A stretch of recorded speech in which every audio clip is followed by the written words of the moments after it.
Hey guys, tonight we're going to dim the lights, get comfortable, and take a long, slow wander through one of the most famous buildings in English history. You've probably seen it in pictures squat, grey, a little too ominous to be cozy, with ravens strutting around like they're in charge. Yes, it's the Tower of London. Now, the tower isn't just one tower. It's a whole cluster of walls and turrets, moats and gates, built up over centuries. And while most people picture it as a place of torture, executions, and all-around misery, and yes, there was plenty of that, the truth is a little stranger. For hundreds of years, the tower was less of a dungeon and more of an awkward luxury hotel, with guards and chains and sometimes your head on the line. So tonight, we're not here for the dramatic battles or ghost stories. We're here to tuck ourselves into the quieter, weirder details, the secret lives of the people who ended up inside those stone walls. Spoiled princes, fallen queens, foreign kings who were basically crash-landing guests, even a few unlucky scientists, all locked up, waiting for fate to decide if they'd walk out or not. Let's just glide into the misty beginnings. The Tower of London started life thanks to William the Conqueror, who showed up in England in 1066, did some light conquering, and decided the best way to say "I'm in charge now" was to plonk a massive stone fortress right in the middle of London. Subtle, he called it the White Tower, and from day one, it was meant to intimidate. The walls were thick enough that you'd basically need divine intervention to knock them down. But here's the thing. Castles are like smartphones. Every generation wants to upgrade them. So later kings added new layers, gates, walls, and towers, until the place was more like a medieval theme park of misery. It wasn't only a fortress. It was a royal palace, a mint for making coins, an armory, a zoo, and of course a prison. Now, when we think prison, our brains jump straight to dank cells, rats nibbling toes, people chained in the dark. And yes, a few unlucky souls got that treatment. But if you were high-born, if your bloodline had the right number of hyphens in it, then tower life could actually be weirdly comfortable. You'd have servants. Sometimes a wife, decent food, even wine. The tower was basically house arrest, but with crossbows pointed at the windows. So, who were these people? Let's start with some of the earlier medieval guests, because honestly, their stories set the mood for centuries of future disasters. Take Ranulph Flambard. He was the first recorded prisoner of the tower, locked up in 1100. His crime, being a greedy royal official under King William Roman II. He squeezed taxes out of people like a medieval lemon squeezer, and when William suddenly died, the new King Henry, I figured, yeah, let's make an example of this guy, into the tower he goes. But here's where it gets good. Ranulph didn't exactly sit around crying into his chains. No, his buddy smuggled him in some wine, a suspicious amount of wine, like barrels of it. And when the guards got plastered because medieval guards were never turning down free drinks, Ranulph pulled off one of the earliest and funniest tower escapes. He shimmied down a rope out of a window. Which, I mean, was brave, but also a little cartoonish. One drunk guard, one slippery rope, and suddenly the tower's first prisoner was also its first escape artist. That set the tone. The tower wasn't just about death. It was also about very awkward living arrangements and the occasional jailbreak. Now, let's drift forward to the 14th century. Enter King John Roman II of France. He wasn't some lowly baron caught stealing sheep. He was literally the king of France.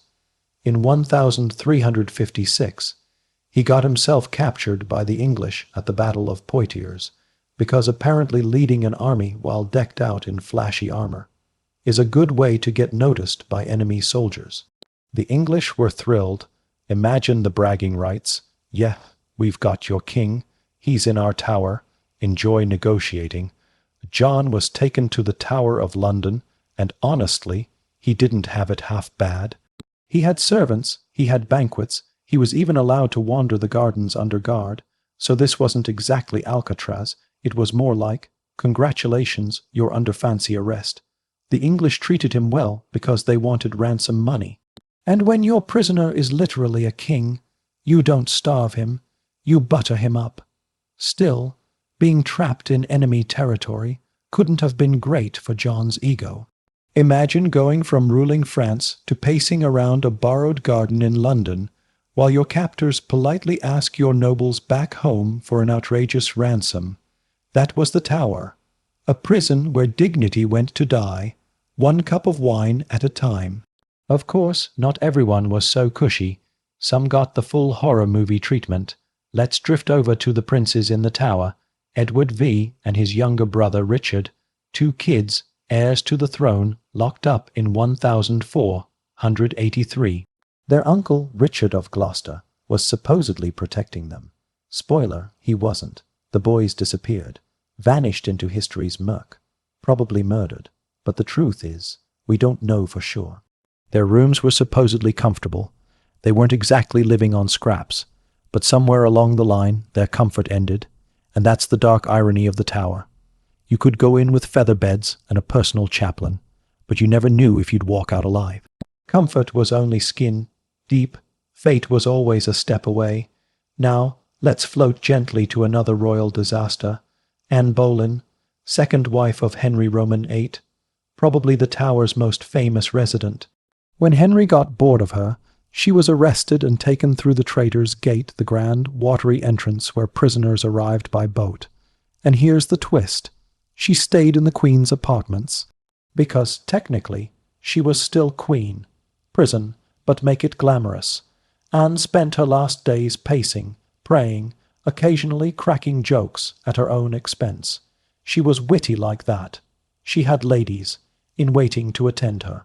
But she also had the creeping knowledge that Henry had moved on, that her fate was already sealed, and eventually she lost her head. Her story sums up tower life perfectly. You could eat well. You could have clean sheets. But none of that mattered. The tower wasn't really about comfort. It was about power. You were locked up not because the walls were strong, but because the king's will was stronger. Speaking of comfort, let's talk about Sir Walter Raleigh. He spent around 13 years in the tower under James I. Raleigh, who was once an explorer, poet, courtier, general flatterer of queens, found himself accused of treason. And what did he do in prison? He basically started a side hustle. He turned his cell into a little laboratory, grew plants, conducted experiments, wrote books, hosted guests. At one point, his wife and son were living there with him. So yeah, prison, but with family time, hobbies, and intellectual pursuits. It sounds almost cozy, until you remember that it was still the tower, and the end game was never good. Raleigh eventually left the tower, to be executed, and that's the theme. The tower wasn't just a dungeon. It was a stage where people waited out the final act of their lives, often in surprising comfort, sometimes in misery, but always under the shadow of uncertainty. So as we settle deeper into this night's tale, remember, the tower wasn't about iron bars and torture racks. It was about dignity being slowly stripped away. Whether you were a king, a queen, or just an unlucky courtier, your secret life inside those walls was defined by waiting. Waiting for ransom, waiting for mercy, waiting for execution, and in that waiting, the tower became less of a prison and more of a mirror, showing each prisoner who they really were. Let's drift further next time into some of the stranger prisoners. The alchemists, the animals, the royals who treated captivity like a sulky vacation. But for now, let's pause here in the twilight of the early centuries, where luxury rubbed shoulders with terror, and the Tower of London began writing its long, ironic story. All right, so let's keep drifting down these stone corridors.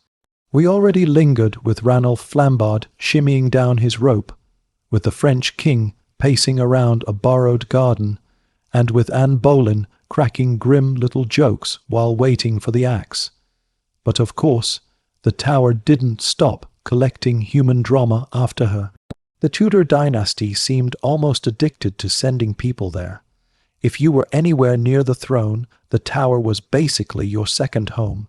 You might not own property there, but your odds of temporary residence were alarmingly high. Let's take poor Margaret Pole, Countess of Salisbury. Born in 1473, she was about as aristocratic as you could get without sitting on the actual throne. She was also related to basically everyone who mattered, which was both a blessing and, in Henry Roman VIII's world, a very loud curse. Henry, in one of his suspicious moods which was most of the time, decided she was plotting against him. Did she actually plot? Hard to say. What we do know is that Margaret was hauled into the Tower in her late 60s. And yes, that's 60+ years old, which in Tudor England was practically ancient. She languished there for about 2 years, in surprisingly decent conditions, until Henry finally got bored and signed her death warrant. And here's where it gets grisly, but we'll keep it sleepy. Her execution in 1541 was so badly botched that the poor old woman ran around the scaffold while the headsman chased her, hacking away like someone trimming a hedge with a blunt tool. Not the elegant departure one hopes for. Still, the months she spent in the Tower before that were calm, uneventful, and filled with the eerie stillness of knowing exactly what fate was waiting outside her door. Henry, as we know, was never shy about sending wives and relatives alike to the Tower. Catherine Howard, wife number 5, got the same boat ride through Traitor's Gate that Anne Boleyn had enjoyed a few years earlier. Catherine was only a teenager, which makes the whole thing more bleak, and she allegedly practiced her execution speech in her chamber at the Tower, so she wouldn't embarrass herself when the moment came. Can you imagine that? Pacing around, smoothing out your lines, trying to make sure you hit the right tone for your final audience. Like rehearsing for a school play, except the curtain call was very final. Then there was Lady Jane Grey, who technically got to be queen for all of 9 days in 1553. The poor girl never wanted the throne in the first place. She was basically forced into it by ambitious relatives who thought propping her up would be politically convenient. Spoiler, it wasn't. Mary Tudor swept in, claimed the crown, and Jane was promptly bundled into the Tower. Now, here's the irony. She had lived in royal palaces, surrounded by riches, but her most famous home ended up being the Tower's apartments. She was just 17 years old, condemned to die, and she spent her last days writing in prayer books, leaving quiet messages that survive to this day.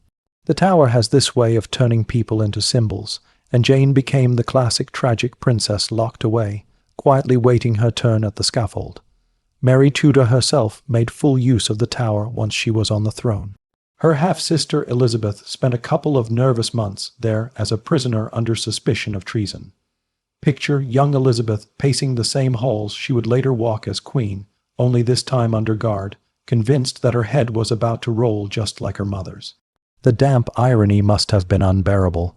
She slept in royal chambers, ate decent food, but lived every day under the shadow of being the daughter of Anne Boleyn, a living reminder of Henry's most scandalous marriage. Elizabeth survived, of course, and years later she would use the Tower herself for her own political enemies, because monarchs rarely forgot the usefulness of stone walls and locked gates. Now let's float gently to the Stuart period. If the Tudors treated the Tower like an extension of their palace, the Stuarts leaned into it as a political theatre. Take Sir Walter Raleigh again, who basically turned imprisonment into a lifestyle brand. During his 13 years there, he wrote a massive book called The History of the World, which is pretty optimistic when you think about it. Imagine sitting in your cell, scribbling away, knowing full well that your personal world was rapidly shrinking to a single tower room. Raleigh was also allowed to see visitors, and he turned his quarters into a kind of salon where courtiers and intellectuals would swing by. Prison, yes, but with guest lists and conversation. He even raised his son there. It's all very domestic until you remember the executioner's block waiting outside. Another famous Stuart guest was Guy Fawkes. Now, his Tower stay was not exactly luxurious. After the whole "let's blow up Parliament" plan went up in smoke, quite literally, he was captured and interrogated in the Tower. Here we do get closer to the dark legend.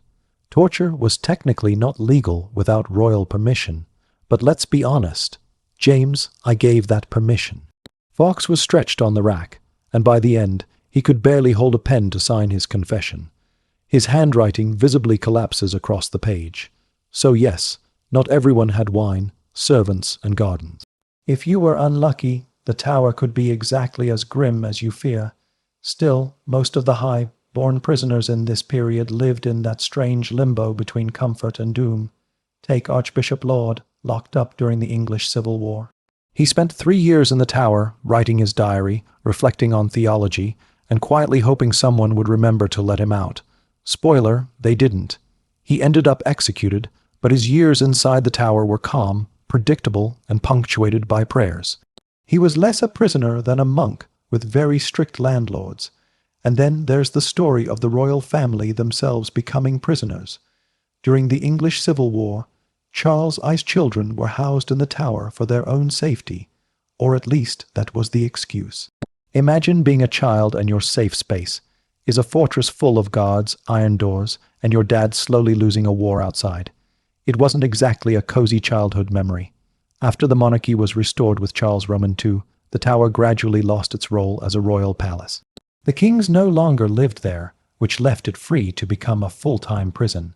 Yet it never lost that bizarre split personality. Some prisoners were locked in dungeons. Others had sprawling rooms with fireplaces, tapestries, even servants. It all depended on your social rank. The Tower was a microcosm of society.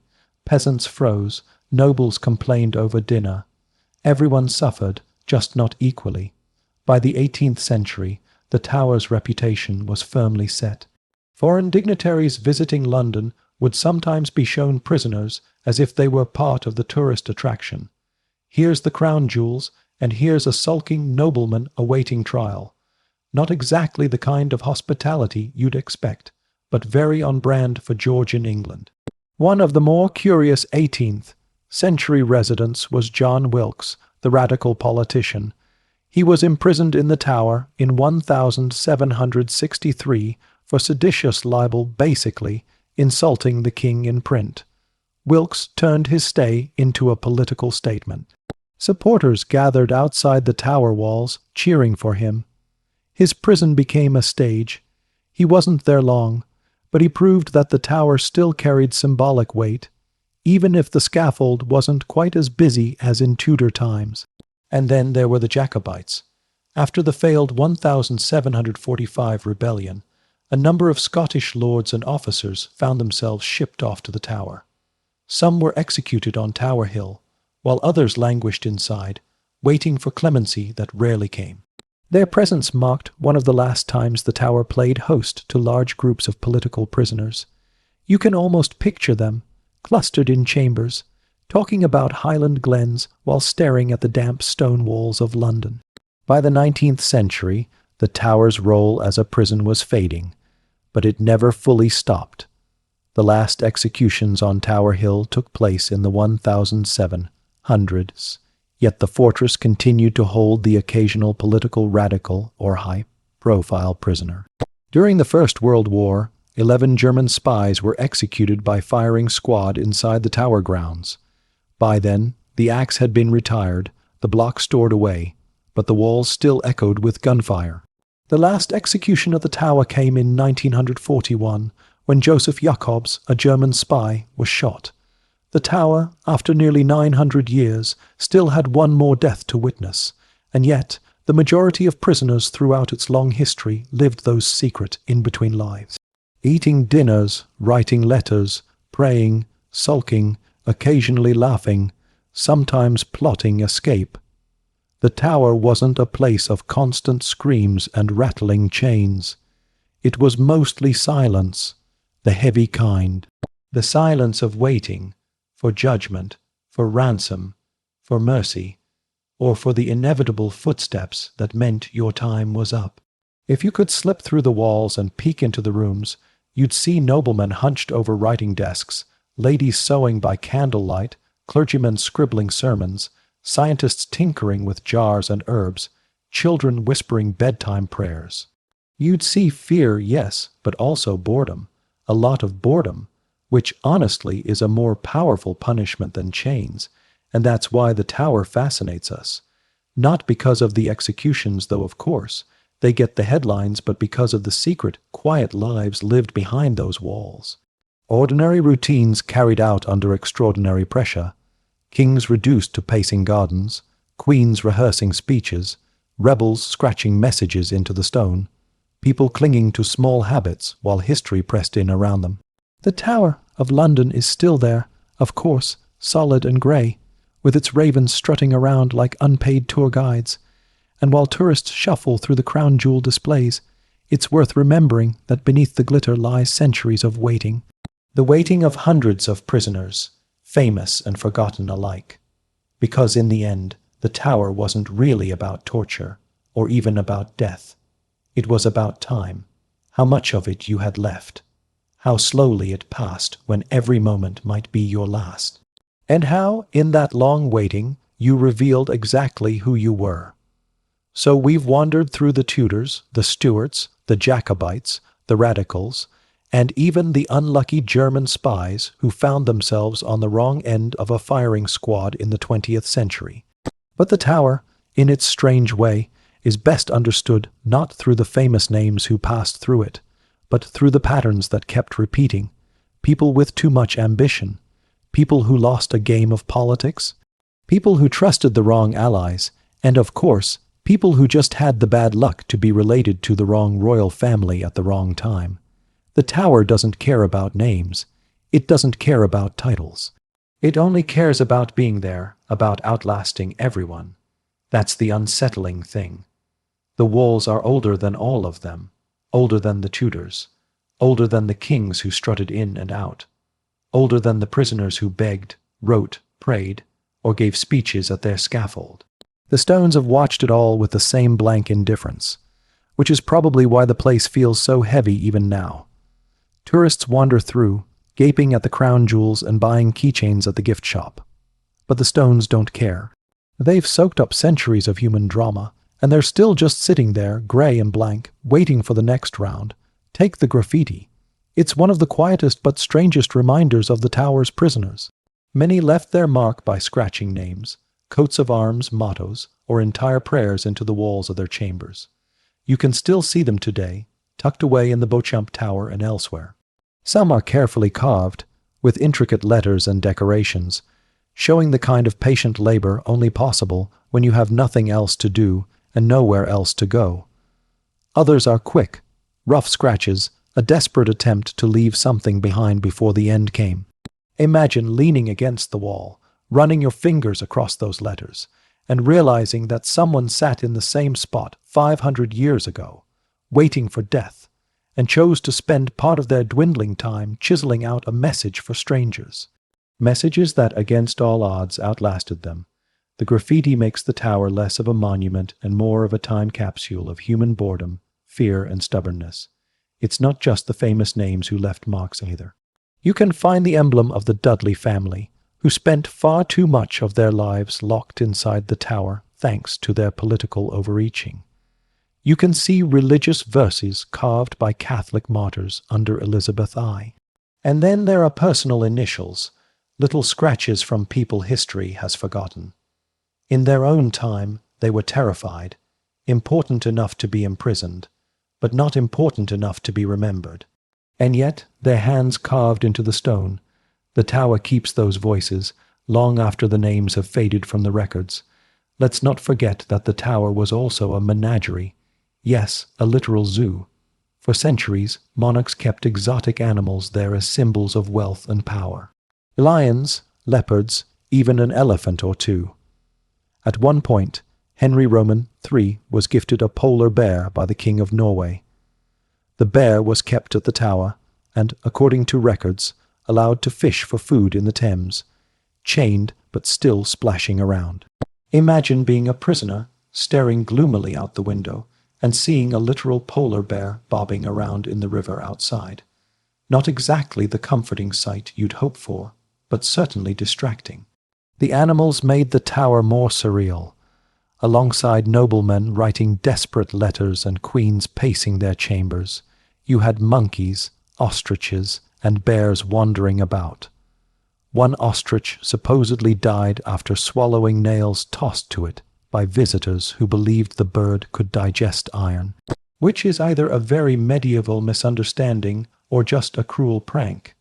Either way, the Tower of London contained not just imprisoned humans, but imprisoned animals, all pacing, all out of place, all enduring the same strange fate of being trapped in the shadow of history. The tower also served as a treasury, housing the crown jewels and endless piles of state documents, coins, and valuables, which meant prisoners often lived uncomfortably close to England's greatest treasures. You could be locked up one floor below the room where coronation regalia glittered under lock and key. The irony writes itself. There you were, stripped of your title and your fortune, but somewhere in the same complex, the crown you might once have worn sat in a chest, waiting for someone else's head. No wonder so many prisoners obsessed over symbols and wrote about lost dignity. The tower was like a cruel museum of everything they couldn't have anymore. And then there's the food. We tend to imagine bread and water, but the records show otherwise. High-ranking prisoners often received allowances for meals, sometimes better meals than common Londoners ever saw. Meat, fish, wine, fruit, even sweets. Servants and cooks could accompany a prisoner to the tower, preparing dishes in makeshift kitchens. This wasn't generosity. It was politics. If you mistreated an aristocratic prisoner, you risked offending their family or allies. And so, many lived in comfort, even as they waited for trial or execution, but comfort with the slow drip of dread. A roast goose tastes different when you know it might be your last, of course. The lower classes weren't so lucky. Ordinary soldiers or commoners accused of treason could find themselves in cramped cells, chained to walls, living in filth. The contrast was stark. In the same fortress, a nobleman might sip claret while writing poetry, while a poor rebel down the hall struggled with rats and dysentery. The tower was never fair. It reflected the brutal hierarchy of the outside world, compressed into stone walls. The executions, too, varied wildly. Some prisoners were executed inside the tower grounds, privately, away from the mob. Anne Boleyn's death was one of these, carefully arranged so the public wouldn't turn the moment into a frenzy. She was given the unusual mercy of a French swordsman, rather than the traditional English axe. It was quicker, cleaner, though no less final. Others, like Thomas More, were led out to Tower Hill, where the public could watch. Imagine standing there, thousands gathered, while you tried to deliver a witty or pious last speech. The crowd eager for drama, the guards impatient, and you, trying not to faint before the axe fell. But between those dramatic endings there was always the waiting. That's the part most people forget. People lived in the tower not for days, but for years. Sir Walter Raleigh's 13 years. The Scottish lords languishing after failed rebellions. Priests, politicians, noblewomen, many spent entire stretches of their lives pacing the same rooms, staring at the same stone, day after day. Waiting became a kind of existence. You could knit, you could write, you could pray, you could even experiment with plants if you were Raleigh, but all of it was done under the heavy knowledge that at any moment the door might open and history would claim you. The tower was also a place of accidental comedy, not in the laugh-out, loud sense, but in the absurdity of human pride rubbing against cold stone. Ambassadors complained about their rooms being draughty. Noblemen argued with guards about wine quality. One prisoner requested a set of books, another demanded fresh straw for his bed, while another begged for paper and ink to write his defense. It was like a twisted version of customer service. The tower was a hotel you never booked, but once you were inside, you couldn't help but try to improve the amenities. Even escapes, when they happened, had a kind of absurd charm. Ranulph Flambard slipping out while guards were drunk on his wine was just the beginning. Years later, Edmund Neville tried to escape by tying sheets together, the classic cliché. The sheets broke, and he fell into the moat, wet, humiliated, and still very much imprisoned. Then there was Father John Gerard, a Jesuit priest in the late 16th century, who pulled off one of the most daring escapes ever. He smuggled messages in orange juice, which dried invisible and could be revealed with heat. With help from friends, he slipped across the walls using a rope stretched over the moat. It was dangerous, terrifying, and yet somehow calmly executed. He even had the composure to write later that his escape was successful because God helped him, and because his hands, scarred from torture, gripped the rope more firmly. Not exactly the bedtime story you'd want to tell children, but very on brand for the tower. And still, for every Gerard or Flambard who escaped, there were dozens who didn't. The tower was above all patient. You might try tricks, you might bribe guards, you might beg for mercy, but more often than not, you'd still end your days under its shadow. When you pull back and look at the tower's long history, it reads less like a prison record and more like a very grim guestbook. Kings of France, princes of England, queens of England, lords, bishops, archbishops, poets, scientists, rebels, spies. Some famous, some forgotten. Each walked in, each made their peace or failed to, and the tower went on, unchanged. Today, when the yeoman warders give their tours and the ravens strut along the lawns, you can still feel it. The quiet weight, the sense that this isn't just a fortress or a museum. It's a waiting room for the dead. Centuries of silence pressed into stone. And even now, even with tourists snapping photos, the tower still whispers the same truth it always has. That no matter your rank, your title, your family, or your wealth, the walls are stronger than you. And the stones remember. All right, let's drift back into the tower's shadowy little corridors and pick up right where we left off. So, you'd think that once someone was inside those stone walls, life was just constant doom and gloom. And yes, for plenty of prisoners it absolutely was. But the tower wasn't just a one-size-fits-all punishment chamber. It had layers of suffering depending on who you were, who you knew, and how valuable you happened to be. The higher your rank, the cushier your confinement could be. A disgraced noble might have servants, feather beds, fireplaces, and even access to decent food. Meanwhile, a poor unfortunate accused of stealing bread, well, they could end up chained in a damp dungeon, gnawing on moldy crusts. It was a social hierarchy even inside a prison. Because, of course, inequality doesn't take a holiday. Take, for instance, Sir Walter Raleigh. Explorer, courtier, favorite of Queen Elizabeth, and, depending on who you asked, a bit of a swaggering nuisance. Raleigh spent a lot of time in the tower, bouncing in and out like it was some sort of exclusive club with a harsh dress code. But here's the twist. He didn't just sit in misery. He actually used his imprisonment to write a lot. Raleigh produced hefty works of history while inside. He also managed to sneak his wife into the tower at one point, where she gave birth to their son. Imagine that, honey, where should we deliver? Oh, I know. How about the Tower of London? Cozy.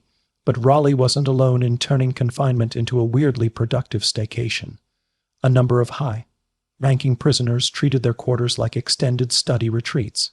The tower's rooms could be spacious, and if you weren't destined for immediate execution, you might settle in for years of Surrest-style living.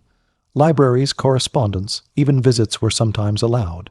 The tower was both a fortress and a holding pen, but for the privileged it was not always hellish. More like a stressful air with very strict cancellation policies. Of course, not everyone had such luck. The so-called princes in the tower, those two young boys, Edward V. and his younger brother Richard, weren't exactly scribbling memoirs or sipping wine by the fireplace. Locked away in the 1480s under the watchful eye of their uncle Richard Roman III, they basically disappeared from the record. One day, they were the rightful heirs. The next, they were gone, never to be seen again. Centuries later, bones were found under a staircase in the tower, and everyone pretty much agreed they were likely the lost princes. It's a grim little mystery, wrapped in dynastic ambition, and perfectly fitting for the tower's reputation. But let's not get too stuck in tragedy. The tower also had its share of quirky details. For example, prisoners sometimes carved graffiti into the stone walls. If you wander through certain chambers today, you'll find elaborate etchings, names, family crests, even full-on messages of faith or despair. These weren't just doodles, they were acts of defiance, attempts at leaving a permanent mark in a place designed to erase people from history. One of the most famous examples is the inscription left by Philip Howard, the Earl of Arundel, who spent over a decade imprisoned for his Catholic faith. He scratched words into the stone wall declaring loyalty to God over the Queen. Subtle, not exactly, but heartfelt. And then there were the animals. Yes, the tower wasn't only a prison, it doubled as a royal menagerie. Lions, bears, even an elephant at one point were kept within the grounds.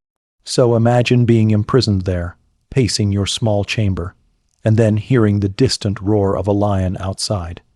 Talk about unsettling background noise. Some prisoners might have taken a bit of solace from the chaos around them. Others probably just wondered which would kill them first, the king's justice or the king's pet tiger. Now, another interesting angle is that imprisonment in the tower could last for absurdly long stretches of time.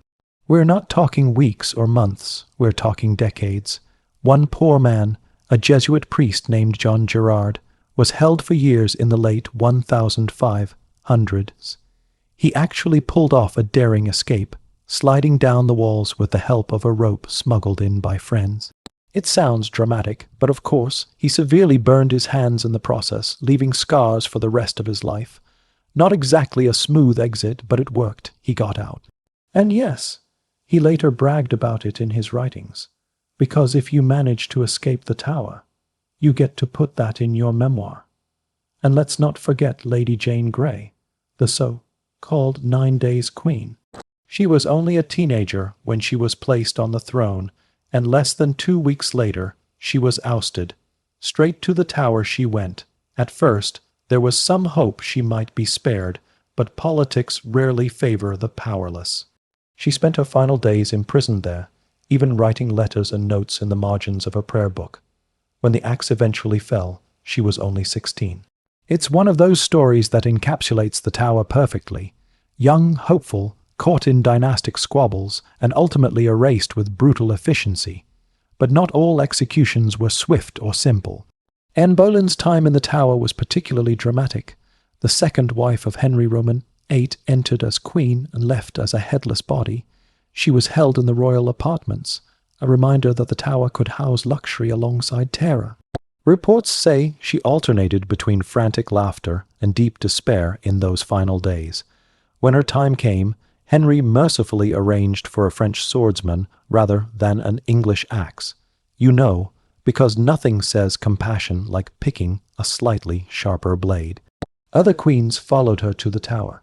Catherine Howard, Henry's fifth wife, also ended up there after accusations of adultery. Her final days were a mix of panic and prayer, and according to legend, she practiced laying her head on the block in her cell, trying to steel herself for what was coming. That's the kind of haunting detail that sticks with you. Young women rehearsing their own deaths within cold stone walls. And yet, despite all this darkness, life in the tower also included moments of banality. Meals were served. Guards grumbled about their duties. Servants came and went. Not every day was a dramatic Shakespearean tragedy. In fact, for many long-term prisoners, the monotony was the hardest part. Days blurred together. Time became meaningless. And while the outside world shifted, new monarchs, wars, religious upheavals, the prisoner simply sat, waiting. What's fascinating is how much the tower was tied to spectacle. Executions weren't just punishments, they were public theater. The tower acted as the backstage, where the doomed rehearsed, while the city outside prepared to watch the final act. Heads would roll, quite literally, and the tower's reputation grew with each bloody performance. It became a kind of symbol of royal power, untouchable, unyielding, and always looming. Let's float gently to another example, Guy Fawkes, the infamous conspirator of the Gunpowder Plot. After being caught with barrels of explosives beneath Parliament, he was dragged to the tower for interrogation, and interrogation, in his case, meant torture. The rack, specifically. His signature went from elegant cursive to a shaky scrawl over the course of his imprisonment. And that shift tells you everything you need to know. The tower wasn't only about confinement. It was about extracting what the crown wanted. Even into later centuries, the tower kept serving as a holding cell. Jacobites in the 1700s, for instance, found themselves locked away after failed uprisings. Some were executed, some pardoned, others just faded into obscurity. By the 19th century, though, the tower's role as a prison was fading. It was becoming more symbolic, less functional. And yet, it still made the occasional guest appearance. like when Nazi Rudolf Hess was briefly imprisoned there during World War II. Because apparently, if you're Britain and you've got the tower sitting around, you might as well dust it off for old time's sake. The strange thing about all of this is how the tower's identity kept shifting. Royal palace, prison, menagerie, armory, tourist attraction. Through it all, the stories of its prisoners remain the most captivating. They remind us of the fragility of power, the cruelty of politics, and the way stone walls can hold not just people, but centuries of whispered regrets. And with that, let's linger a little more in the echo of those corridors, because the tower has plenty of secrets left to unravel. All right, let's drift deeper into those echoing halls. Imagine the air thick with damp stone, the scrape of boots on uneven steps, and the distant clang of some guard's keys. The Tower of London is almost like a character in its own right, a silent witness to centuries of human frailty, betrayal, and the kind of awkward family politics that make your Thanksgiving dinner look tame. We've already met some of the more famous residents, queens who lost their crowns and their heads, explorers, authors, and unlucky heirs erased from history. But the tower's story keeps unfolding, layer upon layer, and the deeper you look, the more bizarre it gets. For instance, let's talk about Thomas More. Saint scholar and stubborn thorn in Henry Roman VIII's side, More is remembered for refusing to bend to the king's will during the whole "let's divorce Catherine of Aragon and marry Anne Boleyn" saga. Henry wanted everyone to agree he was the new supreme head of the church. More politely declined, and by politely declined, I mean he gave Henry the 16th century version of nope. Off to the tower he went. Now, here's the interesting part. While More was imprisoned, he stayed remarkably cheerful. He joked with his guards, wrote letters to his daughter, and generally acted like a man who'd already made peace with the fact that his days were numbered. When he was finally led out to execution, he famously quipped that he died the king's good servant, but God's first, which is, let's be honest, a mic drop way to leave this world. Not everyone managed such dignified exits, though. Plenty of prisoners begged, pleaded, or broke under the pressure. The tower wasn't always about noble resistance. Sometimes it was about messy human desperation. One nobleman, the Duke of Northumberland, flopped his loyalty so many times while imprisoned that it's hard to keep track. He wrote abject letters of apology, trying to wriggle out of execution, but it didn't save him. If anything, it just made him look pitiful. And then there's poor Margaret Pole, Countess of Salisbury. She was an elderly noblewoman, accused of treason in the time of Henry Roman VIII. Hauled into the tower at nearly 70 years old, she became one of the most infamous botched executions in English history. When the day came, the executioner apparently missed his mark several times. Instead of one swift stroke, it was a brutal hacking, and witnesses were horrified. Imagine being remembered for centuries not for your titles or your influence, but for being the subject of one of history's clumsiest axe jobs. That was Margaret's legacy. But the tower wasn't just for traitors and religious martyrs. It also housed random scandals. You'd occasionally find people imprisoned there for things like debt or offending the crown in ways that feel almost trivial today. One man was locked up for publishing pamphlets the king didn't like, another for gossiping too loudly about royal mistresses. Honestly, it sometimes feels like the tower doubled as Henry Roman VIII's version of Twitter jail. Say the wrong thing, and boom, you're sitting in a stone cell, wondering how your life took such a turn. Even nobles who were released often left the tower with scars, physical, emotional, or reputational. Take Thomas Cranmer, the Archbishop of Canterbury. He spent time in the tower during Mary I's reign, accused of heresy for supporting Protestant reforms.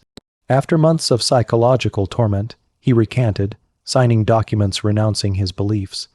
But when he was finally led to execution, he reversed himself in dramatic fashion, declaring his faith in Protestantism once more and thrusting the hand that had signed the recantations into the fire.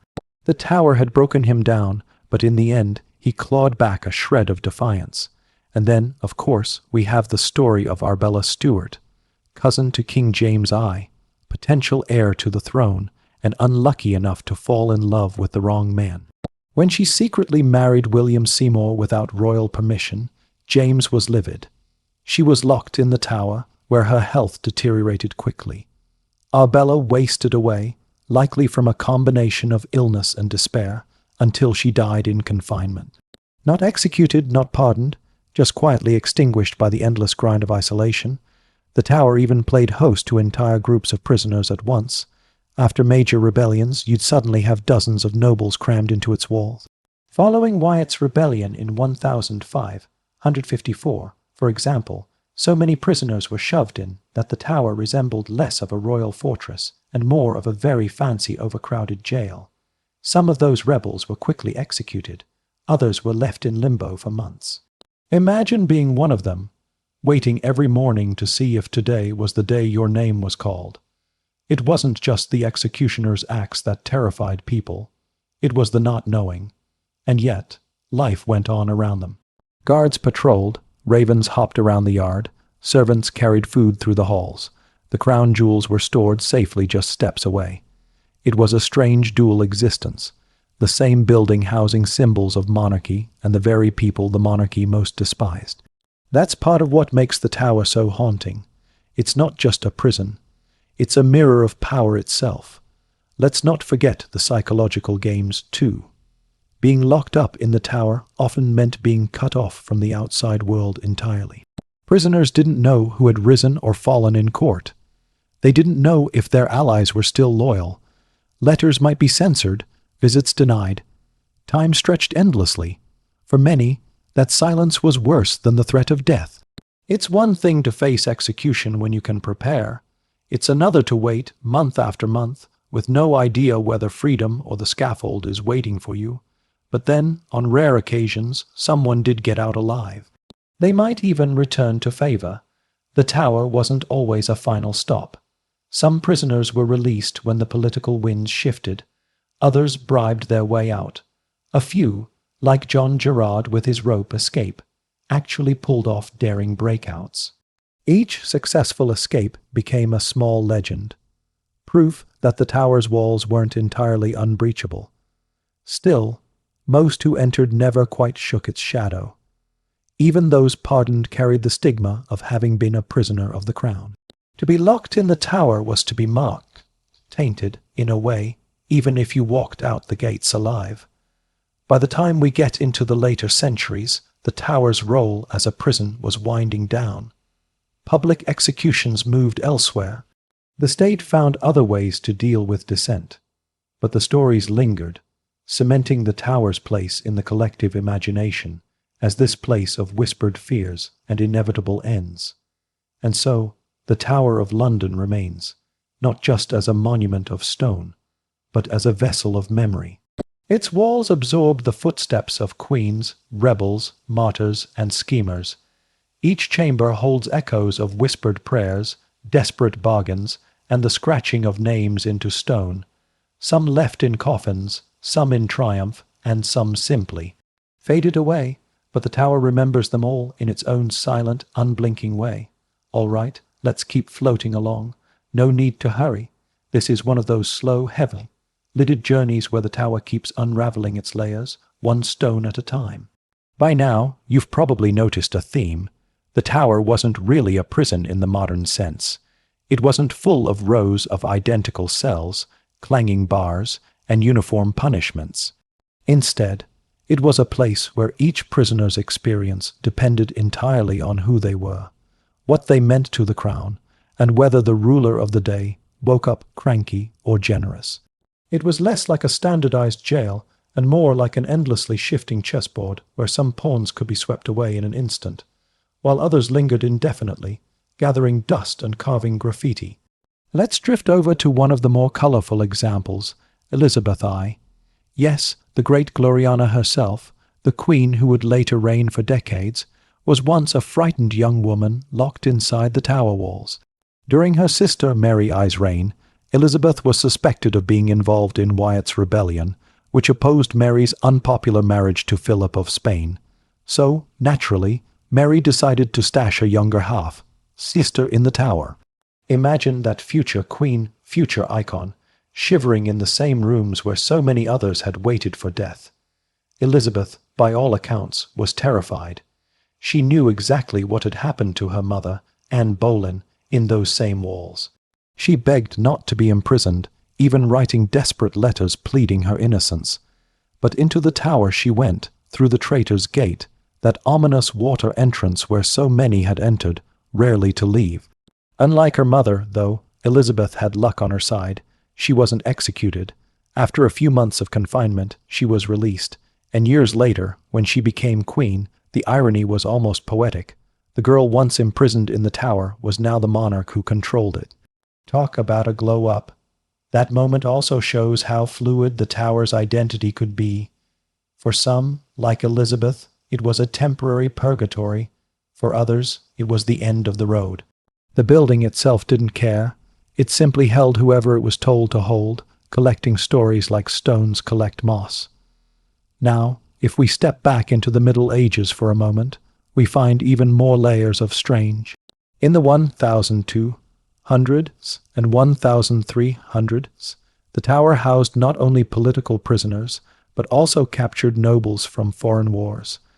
During the 100 Years' War, French captives found themselves spending quality time in English custody, and the Tower was the crown jewel of those holding places. It must have been bizarre, crossing the Channel as a proud knight, only to wind up sitting in a draughty chamber, listening to English guards gripe about their supper. Not that the Tower lacked its comforts for those deemed worthy. Meals could be elaborate, servants might be allowed, some even received visitors. It was prison, but on a sliding scale. Still, no matter how cushy it got, the looming threat was always there. You could feast like a king one day and face the axe the next. The Tower had a way of reminding people that privilege was fragile, and loyalty even more so. Speaking of feasts, one of the more peculiar Tower stories involves prisoners literally eating themselves into history. When Charles, Duke of Orleans, was imprisoned during the 15th century, he spent years composing poetry from within the Tower walls. Imagine having so much free time and so much frustration that you turn it all into verse. His works survived, giving us a strange glimpse into the mind of a long-term inmate who processed captivity by scribbling rhymes instead of plotting escapes. And then there are the forgotten ones. For every Anne Boleyn or Elizabeth I, there were dozens of minor nobles, rebels, and clerics who languished quietly, their names mostly lost to time. Some stayed for years, eventually slipping back into obscurity after release. Others died quietly, their bones absorbed into the Tower's soil. These anonymous figures are just as much a part of the Tower's legacy as the famous ones. It wasn't only the loud, the dramatic, or the tragic. It was also the slow grind of countless small lives smothered by stone walls. Of course, we can't float past one of the Tower's most notorious features, torture. Now, let's be clear, the Tower wasn't some non-stop medieval torture carnival. But yes, it was used. Devices like the rack or the scavenger's daughter, the latter being an iron contraption that compressed the body into a painfully small space, were occasionally brought out. Victims were often those accused of treason, especially when the Crown desperately wanted confessions. Guy Fawkes, as we mentioned, ended up broken on the rack. Others had their limbs stretched, their joints popping like unfortunate fireworks. But torture in the Tower was relatively rare. Its reputation as a house of pain may actually outweigh the historical reality. Still, the stories stuck, because the Tower of London, where some guy sat quietly writing poems, doesn't have quite the same ring as the Tower, where men were stretched until they cracked like wishbones. The Tower also had its odd little moments of humanity. Prisoners could sometimes correspond with loved ones, sending letters that still survive today. These scraps of writing are oddly moving, reminders that behind every title and accusation there were actual human beings. They wrote about missing family, about faith, about despair. They asked for food, for news, for forgiveness. The banality of their words is what makes them powerful. You can feel the claustrophobia between the lines. And then there's the afterlife of it all. Executions carried out from the Tower weren't just personal tragedies. They were public statements, heads displayed on London Bridge, bodies left as warnings. The message was clear: cross the Crown, and you'll end up a cautionary tale. The tower was like the backstage of a political theatre, preparing players for their grim final acts on the public stage. But let's not forget the animals again. Because, yes, lions, leopards, and bears roamed the grounds, part of the royal menagerie. Prisoners sometimes complained about the noise, or worse, about the fear that one of the beasts might end up as an unpleasant neighbor. The menagerie was both a symbol of royal power and a bizarre sideshow, an odd reminder that the tower was never just one thing. As the centuries wore on, the tower's role shifted more towards symbolism. By the time the 18th and 19th centuries rolled around, its prison function was fading. It still held the occasional prisoner, like the Jacobites after their failed rebellions, but the grandeur of its reputation was outpacing its actual use. The tower was becoming legend in real time. People whispered its stories, repeated its myths, and let its shadow grow longer than its reality. And yet, every so often, history threw a curveball. World War II saw a handful of German spies executed in the tower, proof that even in the 20th century, the old fortress could still flex its muscles. The last execution inside its walls was in 1941, when Joseph Jacobs, a captured spy, was shot by firing squad. After centuries of beheadings, burnings, and hangings, the tower closed its grim portfolio with a single crack of rifles. Today, of course, the tower is mostly a tourist attraction. Crowds wander through, snapping photos, listening to guides, gawking at the crown jewels. But beneath the surface, level spectacle, the stories of its prisoners still cling to the stones. You can almost hear them if you walk slow enough. The whispers of queens rehearsing their deaths, of rebels scratching their names into walls, of noblemen dictating their last letters. The tower doesn't forget. That's what makes it such a compelling relic.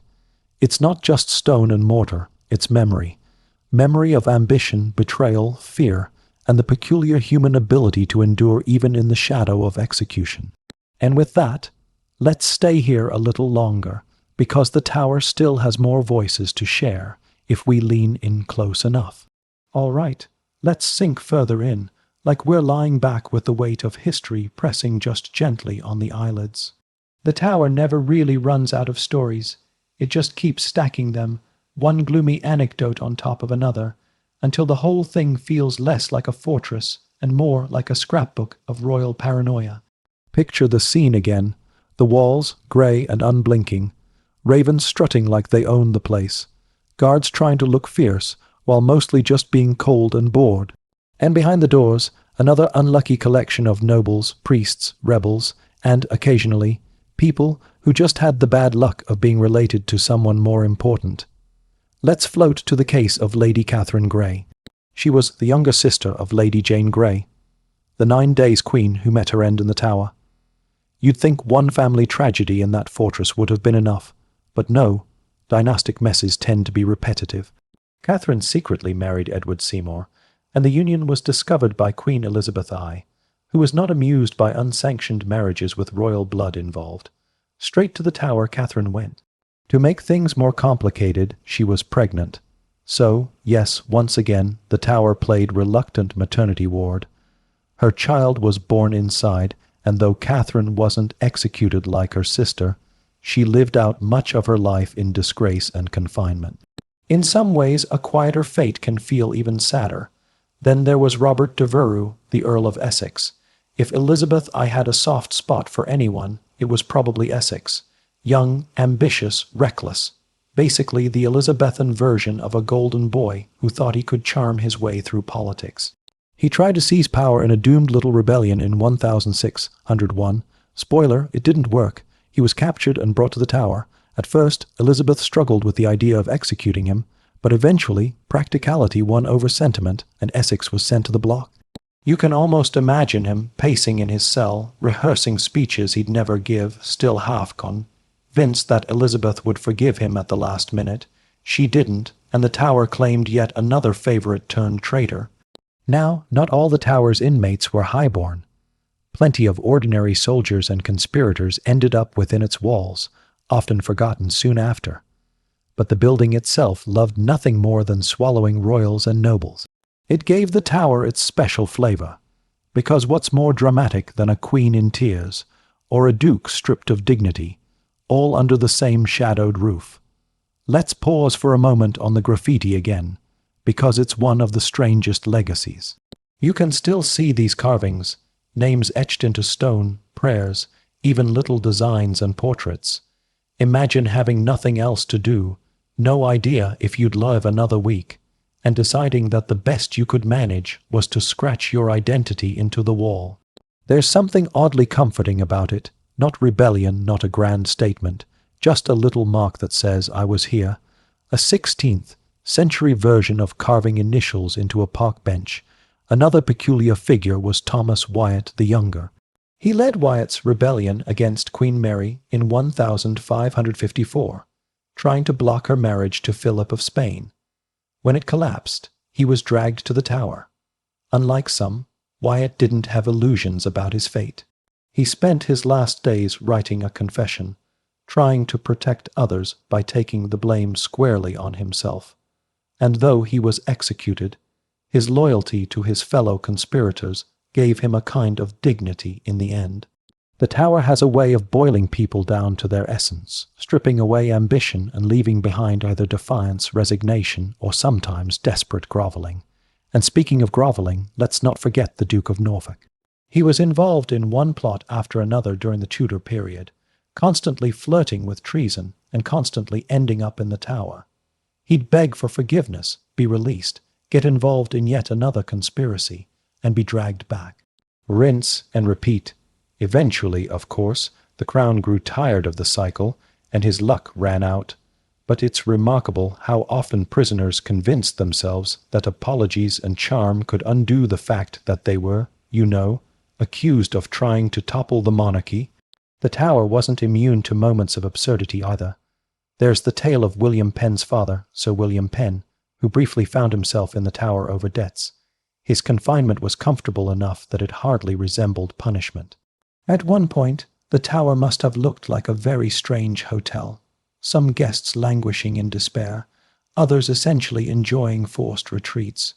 If you were wealthy, your prison could involve featherbeds, servants, and decent wine. If you were poor or politically irrelevant, it was chains and rats. Same walls, wildly different realities. Let's float back to the Tudor queens for a moment. Catherine of Aragon never entered the tower, but Anne Boleyn did, as we've already wandered through. What's easy to forget is that Anne arrived twice, once in triumph for her coronation procession, and later in disgrace, awaiting execution. That duality sums up the tower perfectly. It could celebrate you one year and destroy you the next. Catherine Howard followed her path. Another young queen, another messy scandal, another tragic rehearsal of her final moments inside those walls. There's a legend that as Catherine was being dragged to the tower, she broke free for a moment, running down the hallway toward the chapel, hoping to pray before her death. God seized her before she could reach the altar. It's a detail that may or may not be true, but it's haunting enough that people keep repeating it. Then there's Anne Askew, a Protestant martyr under Henry Roman VIII. She was imprisoned and tortured in the tower, one of the very few women to be racked there. Despite the agony, she refused to betray her fellow reformers. Eventually, she was executed by burning, carried to the stake because she was too broken to walk. Her story shows the other side of the tower, not cushioned nobles writing poetry, but brutal physical torment inflicted on those the Crown saw as dangerous ideologues. What about conspiracies? Oh, the tower had plenty. The Babington plot, the Ridolfi plot, the Gunpowder plot, all roads seemed to lead through the tower eventually. Each failed attempt to shake the Crown ended with prisoners shuttled into those familiar chambers, questioned and usually executed. The building became almost like a punctuation mark for treason. No matter where the story began, it tended to end with someone in the tower, staring at damp walls and listening for footsteps on the stairs. And we shouldn't ignore how public the tower was in some ways. Sure, it held prisoners in private, but their fates were usually played out before an audience. Executions often happened on Tower Hill, right outside, where crowds gathered to watch.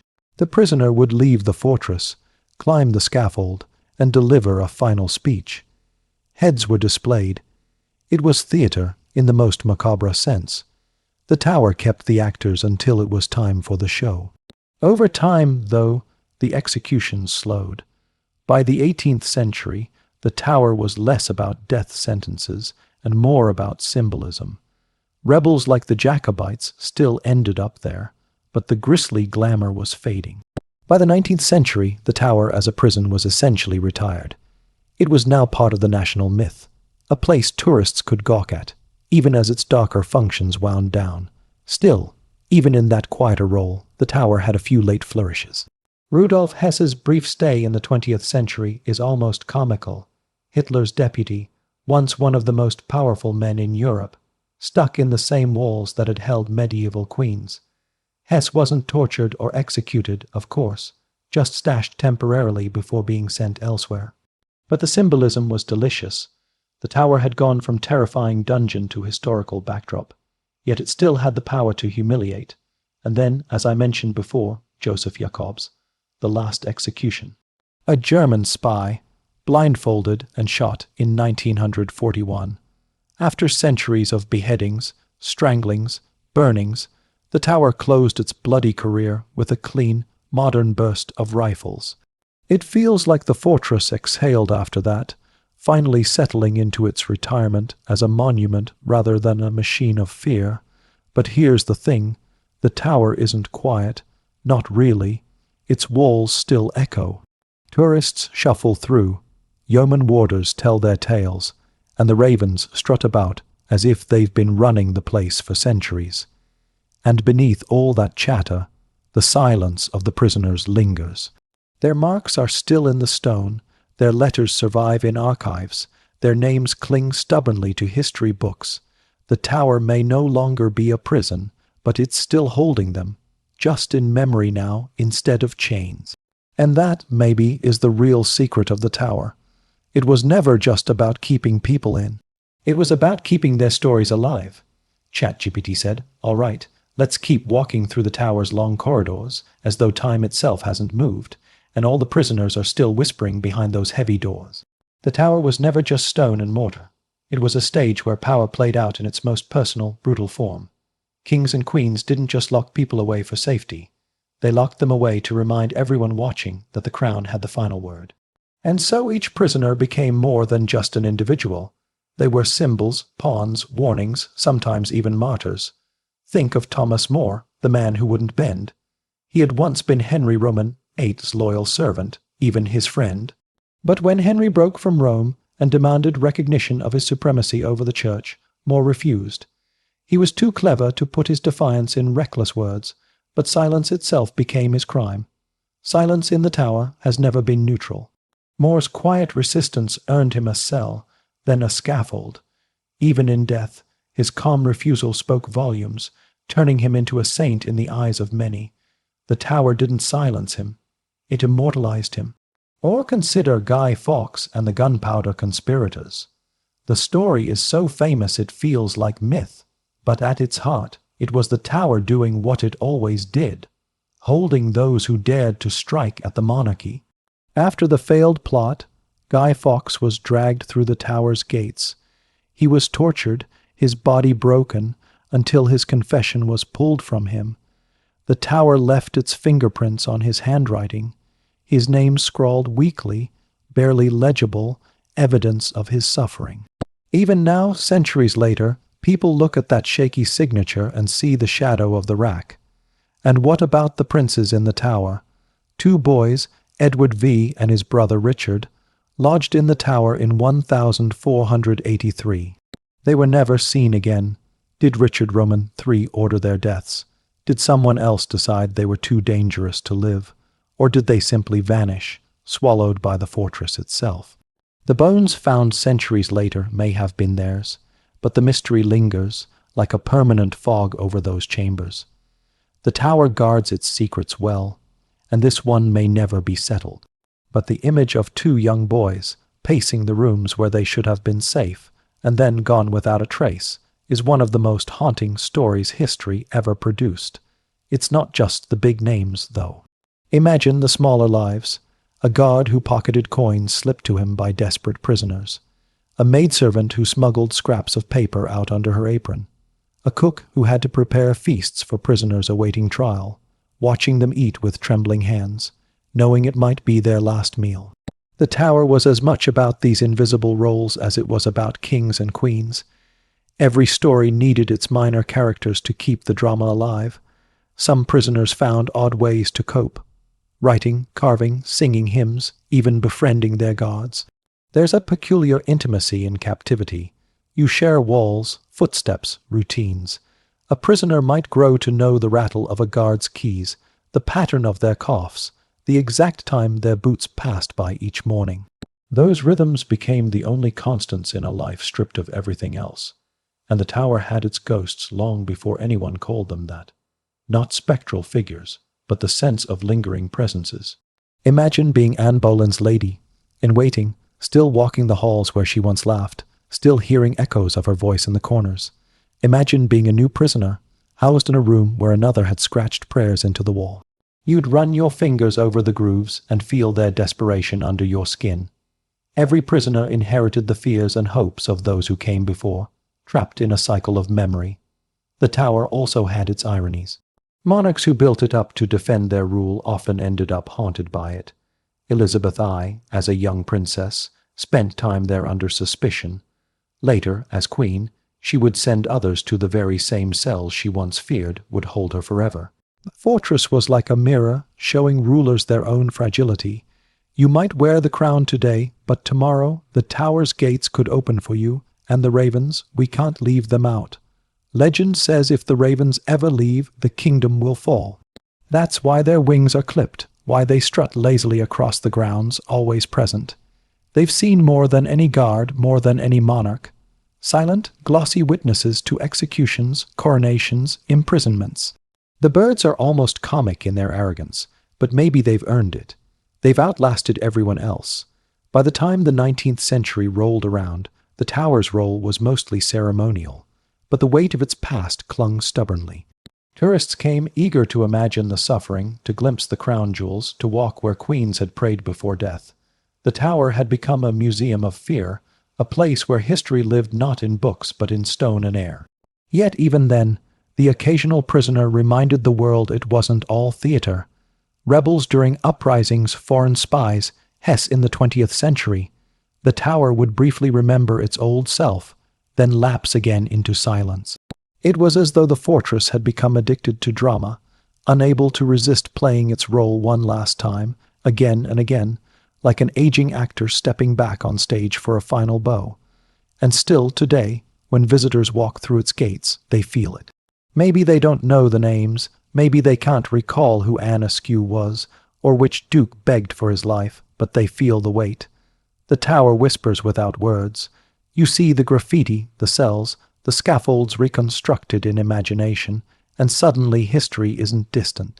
It presses close, warm and heavy, like the damp stones themselves. That's the real trick of the tower. It's not just a prison of bodies. It's a prison of stories. No one who entered really ever left. They're all still there, bound up in the stones, waiting for the next visitor to brush against their names, to pause in front of their carvings, to remember. And maybe that's why the tower has lasted so long, why it feels alive in a way castles and palaces don't. Palaces celebrate power, the tower shows its price. It was never meant to comfort. It was meant to remind, and it still does. All right, let's keep drifting. No rush, no urgency. Just a steady glide through another layer of this old fortress's history. By now, you can probably feel the rhythm of the tower. It wasn't just a building. It was a pattern. People came in under suspicion, under guard, sometimes even with pomp and ceremony. And then their stories either ended with an axe, a release, or a slow fade into obscurity. Each outcome was wrapped in layers of ritual. Even execution at the tower wasn't chaos. It was procedure. Scaffold built, block set, axe sharpened, Spectators gathered. The prisoner would give a short speech, usually declaring loyalty to the crown, because even on the brink of death, you had to play your role. Then the axe fell, quick or clumsy depending on the headsman's skill, and that was that. The tower added another chapter to its ledger. The lucky ones were the nobles who received private executions inside the tower walls, rather than the public humiliation of Tower Hill. Anne Boleyn, Lady Jane Grey, Catherine Howard, all women whose blood was spilled quietly within the fortress, as though the monarchy wanted to contain their disgrace in private. But even then, the echo traveled. Rumors, descriptions, whispered details. London knew, even when it wasn't supposed to know, and it wasn't always immediate death. Some lingered for years. Think of Thomas Cromwell, who once controlled half the kingdom's affairs. One day he was Henry Roman VIII's hammer, smashing monasteries, building the new order. The next day he was out of favor, locked in the tower, and his fate sealed. The swiftness was terrifying. The same walls that echoed with his commands now pressed in on him as he awaited his end. The tower has always been about reversals. Up becomes down, loyal becomes traitor, favored becomes disposable. Let's drift sideways for a moment to another figure, Sir Walter Raleigh. Explorer, courtier, schemer. He spent years in the tower after falling out of favor under James I. But Raleigh didn't exactly waste away. He turned his captivity into productivity. He wrote, he studied.